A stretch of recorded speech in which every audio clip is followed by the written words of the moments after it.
জুলাই মাসেই জুলাই সনদ দেওয়ার লক্ষ্য নিয়ে কাজ করছে ঐকমত্য কমিশন। রাজনৈতিক দলগুলোর সঙ্গে দ্বিতীয় দফায় ইতোমধ্যে 14টি বৈঠক অনুষ্ঠিত হয়েছে, কিন্তু মৌলিক সংস্কারে রাজনৈতিক দলগুলোর মধ্যে এখনও ঐকমত্য হয়নি। গতরাতে প্রধান উপদেষ্টার সঙ্গে ঐকমত্য কমিশনের বৈঠক হয়েছে। সেখানে সাংবিধানিক প্রতিষ্ঠান গঠনের বিধান, ভোটের অনুপাতে সংসদের উচ্চকক্ষ গঠন, নারী আসনে সরাসরি নির্বাচন সহ কয়েকটি বিষয়কে মৌলিক সংস্কার বলে আখ্যা দিয়েছেন ডক্টর ইউনূস। তিনি বলেছেন, সংস্কারের সনদ হলেই দ্রুত নির্বাচন করতে হবে। সংস্কারের অগ্রগতি নিয়ে আলোচনা করতে চাই ভোটের ট্রেনে। সঙ্গে আছে আমি হাসিব বিল্লাহ। দর্শক, শুরুতেই দেখে নিতে চাই ভোটের মাঠে আজ যা আলোচনা হলো। বিএনপি নেতা সালাউদ্দিন আহমেদ বলেছেন, জুলাইয়ের মধ্যে সনদ না হলে তার দায় ঐকমত্য কমিশনের। এদিকে এনসিপির আহ্বায়ক নাহিদ ইসলাম বলেছেন, খেলার নিয়ম না বদলালে আরেকটা গণঅভ্যুত্থানের প্রস্তুতি নেন। এটি নারায়ণগঞ্জে একটি পথসভায় তিনি বলেছেন, এবং তিনি এর আগে মুন্সিগঞ্জে তিনি একটি পথসভায় বলেছেন, মৌলিক সংস্কার, খেলার নিয়ম বদলালে আরেকটা গণঅভ্যুত্থান হবে। যাই হোক, এদিকে দক্ষিণাঞ্চলের মুখ্য সংগঠক এনসিপির হাসনাত আবদুল্লাহ বলেছেন, বাংলাদেশকে নিয়ে দেশি বিদেশি ষড়যন্ত্র হচ্ছে। এদিকে ঢাকা উত্তর বিএনপির আহ্বায়ক আমিনুল হক বলেছেন, পিআর পদ্ধতি যারা চায় তাদের মেম্বার হওয়ারও যোগ্যতা নাই। দর্শক, এসব বিষয় নিয়ে আমরা আলাপ করতে চাই। ভোটের ট্রেনে আজ আলাপ আলোচনার জন্য যুক্ত আছেন রাষ্ট্র সংস্কার আন্দোলনের মিডিয়া সমন্বয়ক সৈয়দ হাসিবুদ্দিন হোসেন। স্বাগত জানাচ্ছি আপনাকে এখন টিভির নিয়মিত আয়োজনে। শুরুতেই আপনার কাছে জানতে চাই, শেষ মন্তব্য ধরে বিএনপি নেতা আমিনুল হক বলেছেন, পিআর পদ্ধতি যারা চায় তাদের মেম্বার হবার যোগ্যতা নাই। আমরা দেখেছি যে বিএনপি সহ কয়েকটি দল ছাড়া বেশিরভাগ রাজনৈতিক দল, 23টি রাজনৈতিক দলগুলোর মধ্যে প্রায় 21টি দলই পিআর পদ্ধতি, বিশেষ করে উচ্চকক্ষে পিআর পদ্ধতি চায়। আপনারাও পিআর পদ্ধতি চাচ্ছেন উচ্চকক্ষে। সেখানে বিএনপি নেতা এমন মন্তব্য করলেন যে তাদের মেম্বার হবারও যোগ্যতা নাই। কি বলবেন?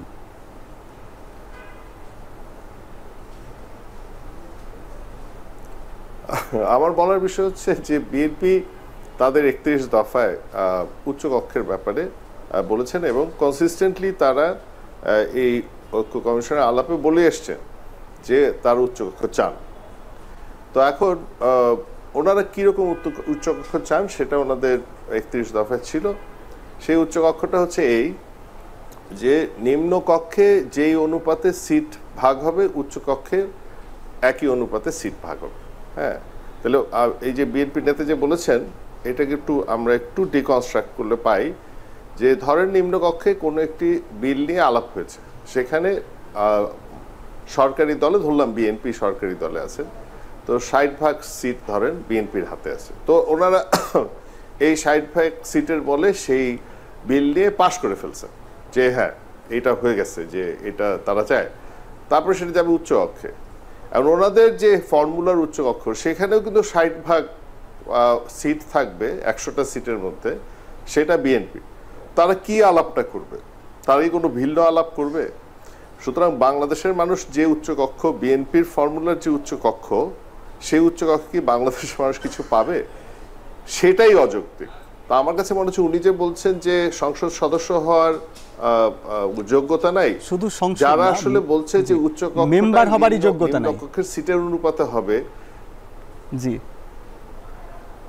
তো সেটাই কিন্তু এতই অযৌক্তিক উচ্চকক্ষটা সিটের অনুপাতে হওয়া, তাতে তাদের নিজেদেরকে ওনাদের প্রশ্ন করা উচিত যে ওনারা আসলে কি ধরনের সংসদ সম্পর্ক, ওনাদের আইডিয়ার যৌক্তিক ভিত্তিটা কি। আমরা যেটা চাচ্ছি সেটা আসলে কি, একটু ভাঙাটা হচ্ছে, যখন 91 সনে নির্বাচন হয় তখন বিএনপি নির্বাচিত হয় 33% ভোট পেয়ে, এবং 96-তে আওয়ামী লীগ যখন নির্বাচিত হয় সেও 34% ভোট নিয়ে নির্বাচিত হয়। একটু বোঝার চেষ্টা করি আমরা যে তার মানে যারা চেয়েছিল বিএনপিকে সরকার বানাতে, তার দ্বিগুণ মানুষ আসলে চায় নাই যে তারা সরকার গঠন করুক, তাদের পছন্দের প্রার্থী। সেম থিং হয়েছে 96 আওয়ামী লীগে।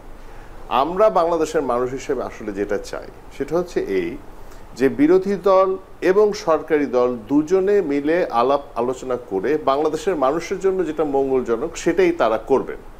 আমরা শান্তিতে থাকতে চাই, আমরা চাই যে আমাদের রাজনৈতিক দলগুলিও শান্তিতে থাকবে। সংখ্যানুপাতিক নির্বাচন হলে সেটা করতে বাধ্য হবেন।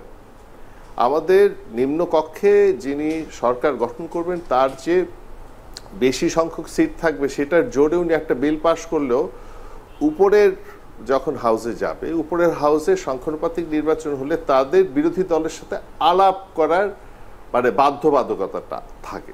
তো সেই আলাপের সংস্কৃতি যখন হবে, আমাদের বাংলাদেশ শান্তিতে থাকবে, আমরা বাংলাদেশের মানুষ শান্তিতে থাকবে। আমরা মনে করি আমাদের বাংলাদেশের নাগরিকদের যে স্বার্থ, সেই স্বার্থটা আসলে সবচেয়ে সুন্দর একটা পরিণতি পাবে যদি আমরা উচ্চ কক্ষে সংখ্যানুপাতিক নির্বাচন চাই। এখানে একটা জিনিস বলা উচিত, সেটা হচ্ছে উচ্চকক্ষ আবার এমন চাই না যে উচ্চকক্ষ একটা ক্ষমতার আরেকটা দ্বিতীয় একটা প্যারালাল কিছু হোক, সেটা কিন্তু আমরা চাই না। আমরা চাই যে নির্বাচিত সরকার যাতে তার কাজটা করতে পারে। সেজন্য আমরা অন্যান্য অনেক দেশের মতো উচ্চকক্ষ বিল তুলতে পারবে, উচ্চকক্ষ অনুমতি ছাড়া বিল পাস হবে না, আমরা কিন্তু সেরকম উচ্চকক্ষ চাচ্ছি না। আমরা বলছি যে উচ্চকক্ষে বিলটা নিয়ে একটা আলাপ হোক, যাতে সরকার দল এবং বিরোধী দল আমাদের সামনে পাবলিকলি একটা আলাপ করতে পারে, যেটা প্লাস কি মাইনাস কি। যেটা আমরা আগের আমাদের যে সংসদীয় ইতিহাস, সেখানে এরকম হয়েছে যে সংসদের একটা বিরাট সংশোধনীও হচ্ছে, সেই সংশোধনী 5 মিনিট আলাপের মাধ্যমে হয়ে গেছে। এমনকি চতুর্থ সংশোধনী, যেটা আমাদের একদলীয় ব্যবস্থা চালু হয়, সেটারও কিন্তু আলাপ হয়েছে 5 মিনিট 10 মিনিট। আমরা এটা চাই না। আমরা চাই মানুষের প্রয়োজনীয় যে বিল, সেটা তো আসলে আমরা সবাই মিলে আলাপ করতে চাই। এখন আমরা নিজেরা সংসদে যেতে পারছি না নাগরিক হিসেবে, এই জন্য চাই যে আমাদের যারা প্রতিনিধি থাকবে তারা সবাই মিলে আলাপ করবে কোনটা মঙ্গলজনক। এবং আপনারা দেখছেন কিন্তু যে ঐক্য কমিশনে যে আলাপটা আমরা করছি, সেটা কিন্তু এই কনটেক্সটেই হচ্ছে যে কোনটা দেশের জন্য মঙ্গলজনক। এতে কি বাংলাদেশের মানুষ আরাম পাচ্ছে না, খুশি হচ্ছে না? আমরা তো ওই বালুর ট্রাক দিয়ে ভরে দিয়ে যে একজনকে আরেকজনের বাসায় যেতে দিচ্ছি না, আমরা তো সেই রাজনীতি চাচ্ছি না। সুতরাং আমরা চাই যে সবাই মিলে আসলে দেশটার ভালো কি হবে সেই আলাপটা করি। সংখ্যানুপাতিক নির্বাচন সেটা একটা প্রথম ধাপ হতে পারে। জি, আপনার সঙ্গে আরও আলাপ করব সংস্কার ইস্যু নিয়ে। আপনি যুক্ত থাকুন। দর্শক, ভোটে টেনে নিচ্ছি একটা বিরতি, ফিরছি একটু পরে।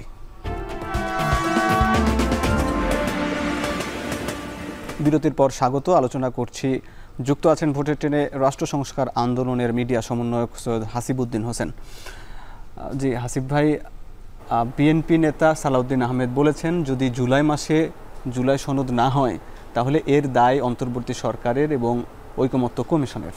আজকে উনি বলেছেন। আসলে আপনারা যে দীর্ঘদিন ধরে এই আলাপগুলো চালিয়ে যাচ্ছেন, আসলে আপনার কাছে কি মনে হয় যে এর দায় আসলে কার? সরকারের, রাজনৈতিক দলের, না নির্দিষ্ট কোনো রাজনৈতিক দলের?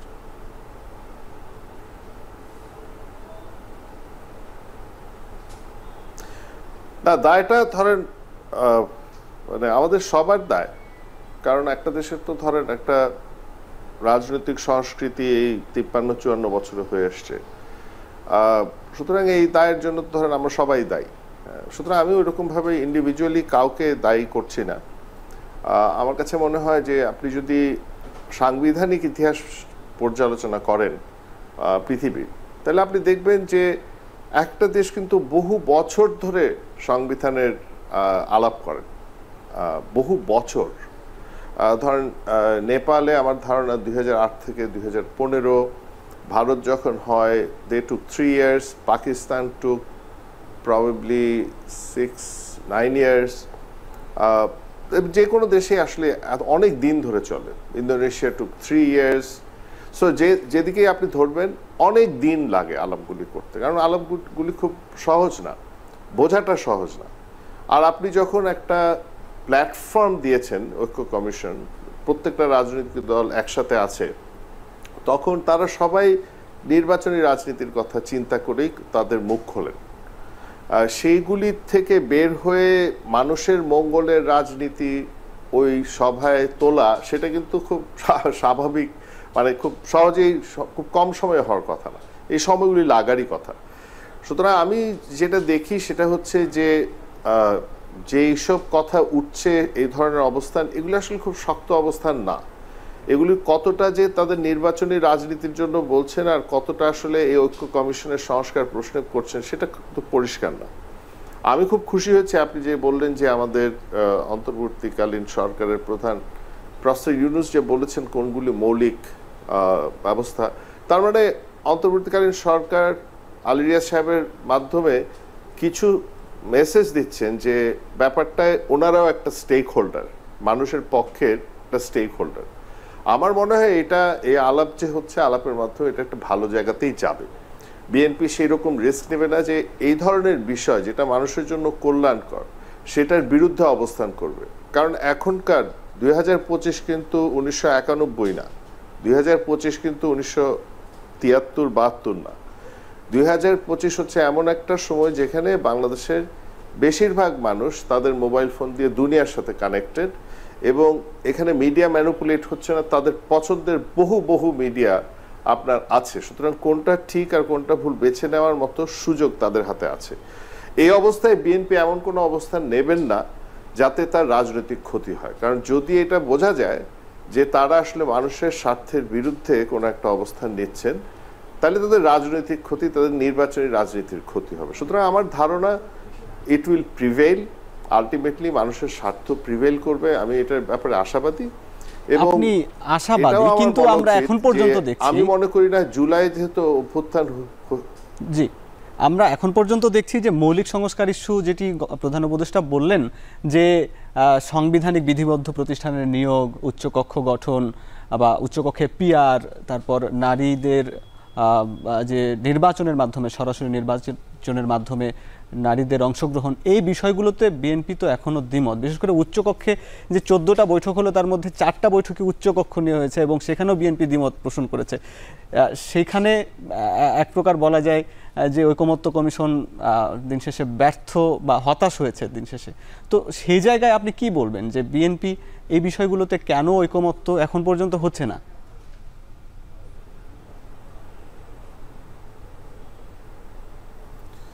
বিএনপি ঐক্যমত্য হচ্ছে না, একটা কারণ হচ্ছে 31 দফায় তারা যেটা বলেছে তার বাইরে তাদের যেতে আসলে মানে তারা মনে করতে পারে যে এটা তাদের রাজনৈতিক মানে নির্বাচনী রাজনীতির ক্ষেত্রে কিছুটা পশ্চাদপসরণ হবে। সেটা ওদের একটা হিসাব, ওনাদের হিসাব হতে হবে। আমি ওনাদের ভিতরের কথা জানি না, কিন্তু আমার যেটা সহজ হিসাব সেটা হচ্ছে নির্বাচন সামনে নিয়েই সবাই রাজনৈতিক দলগুলি রাজনীতি করছে। সুতরাং নির্বাচনের জন্য যে ধরনের অবস্থান ক্ষতিকর হবে, মানুষের বিপক্ষে যাওয়াটা হচ্ছে নির্বাচনের জন্য ক্ষতিকর হবে। কারণ সবাই চোখে আঙ্গুল দিয়ে দেখা দিবে যে এটা তো ভুল হচ্ছে। সেই জায়গা থেকে বিএনপি, আমার ধারণা এটা যখন প্রসেসটা শেষ হবে তখন বিএনপি আইদার সাথেই থাকবে বা তাদের, আমরা যে একটা পদ্ধতি ঐক্য কমিশনে ব্যবহার করছি যে তারা এটাতে রাজি হয় নাই, এরকম একটা ডিসেন্টিং অবস্থান নিয়েও আমরা একটা ঐক্যমত্যে পৌঁছাচ্ছি। এখানে একটা জিনিস কিন্তু খুব ইন্টারেস্টিং, যেটা অনেকেই মিস করছেন। ঐক্যমত্য বলতে ওনারা মনে করছেন, অনেকেই মনে করছেন যে ঐক্যমত্য অর্থ হচ্ছে সবাইকেই রাজি হতে হবে। তা কিন্তু পৃথিবীতে কোনোদিনও হয় না যখন সাংবিধানিক জায়গায় যাই। হ্যাঁ, এটা ঠিক যে আমরা সাংবিধানিক আলাপে ভোট নেই না। আমরা মনে করি যে প্রায় সবাই যদি একমত থাকে সেই ক্ষেত্রে ওটা ঐক্যমত। সেটাই যদি বিএনপি কে ছাড়াই যদি এই ঐক্যমত্য বা জুলাই সনদ হয়, বিএনপি কে ছাড়াই যেসব বিষয়ে তারা আপত্তি জানাচ্ছে, তার দলগত বিভাবে আপত্তি জানাতেই পারে, কিন্তু বিএনপিকে ছাড়াই যদি সেই সনদটা হয় তাহলে পরবর্তী যে সরকার গঠন করবে সেখানে এই জুলাই সনদ দের যে মৌলিক সংস্কার ইস্যুগুলো বাস্তবায়নের ক্ষেত্রে আবার জটিলতা তৈরি হবে কিনা?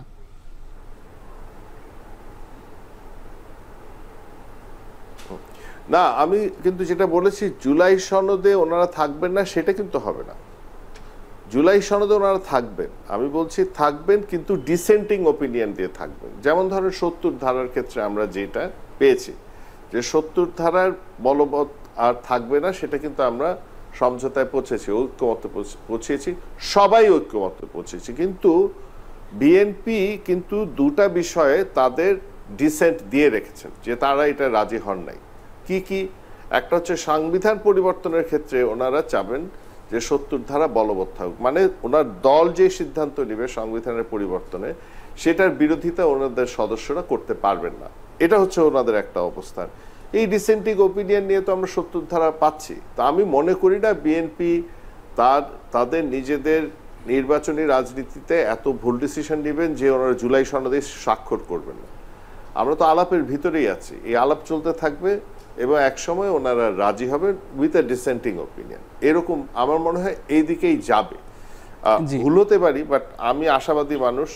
আমরা রাষ্ট্র সংস্কার থেকে আমরাও আশাবাদী, কিন্তু জুলাই মাসের এই সময় কিন্তু আর নেই। এই 10-12 দিনের মধ্যেই ঐকমত্যে আসতে হবে এবং জুলাই সনদের একটা সময়সীমা বেঁধে দেওয়া আছে, কারণ ঐকমত্য কমিশনেরও সময়সীমা শেষ হবে আগস্টের মাঝামাঝিতেই। আপনি আমাদের সঙ্গে যুক্ত থাকুন। দর্শক, বিরতিতে যাচ্ছে, ফিরছি একটু পরে। বিরতির পর স্বাগত। আলোচনা করছি রাষ্ট্র সংস্কার আন্দোলনের নেতা হাসিবুদ্দিন হোসেনের সঙ্গে। যে সমসাময়িক যে একের পর এক নানান ঘটনা ঘটছে, এই জুলাই মাসেই যে 1 বছর পূর্তি হতে যাচ্ছে গণ অভ্যুত্থানের, এবং এই সময়ে যে অভ্যুত্থানের যারা নায়ক ছিল ছাত্ররা, তাদের দল এনসিপি সারা দেশে জুলাই পদযাত্রা করছে আজকে 18তম দিনের মতো। সম্প্রতি গত 2 দিন আগে, গত 16 তারিখ যে গোপালগঞ্জে যে ঘটনা ঘটলো, এবং এটার সঙ্গে অনেকেই বলছেন যে এটার সঙ্গে ষড়যন্ত্র আছে এবং এটা নির্বাচনের পরিবেশ নেই, এবং কেউ কেউ বলছেন যে সব কিছু মিলিয়ে বিএনপি নেতারাও বলছেন যে নির্বাচনকে পেছানোর জন্য ষড়যন্ত্র হচ্ছে। আসলে সব কিছু মিলে আপনার কাছে কী মনে হয়, মানে এই যে ঘটনাগুলো কি নির্বাচনের জন্য বাধা হয়ে দাঁড়াতে পারে কিনা?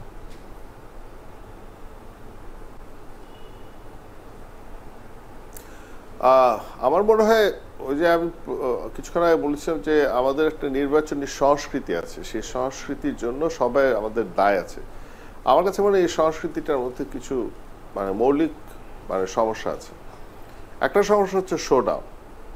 আমরা মনে করি একটা শোডাউন করতে পারলে বোধহয় বাংলাদেশের মানুষ তার শক্তিকে মেনে নেবে এবং তাকে ভোট দিবে।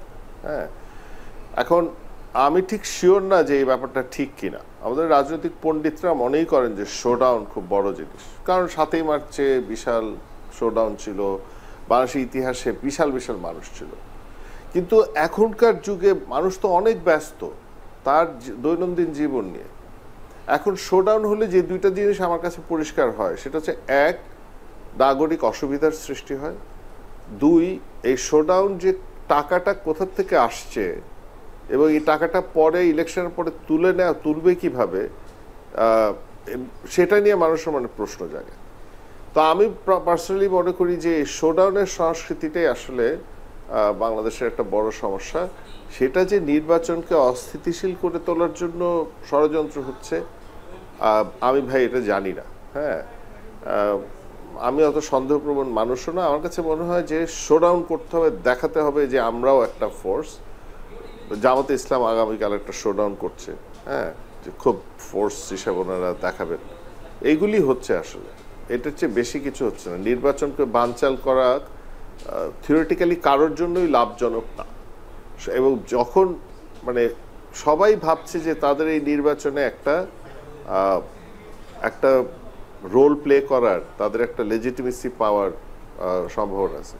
জামাত তো নিশ্চিতভাবে ভাবছে, এবং জামাত তো নিজে অলরেডি একটা অ্যালায়েন্স করে ফেলেছে। এনসিপিও দেখা যেতে পারে যে এই ধরনের কোনো অ্যালায়েন্সের সাথে মিলে তাদের একটা লেজিটিমেসি চলে আসবে।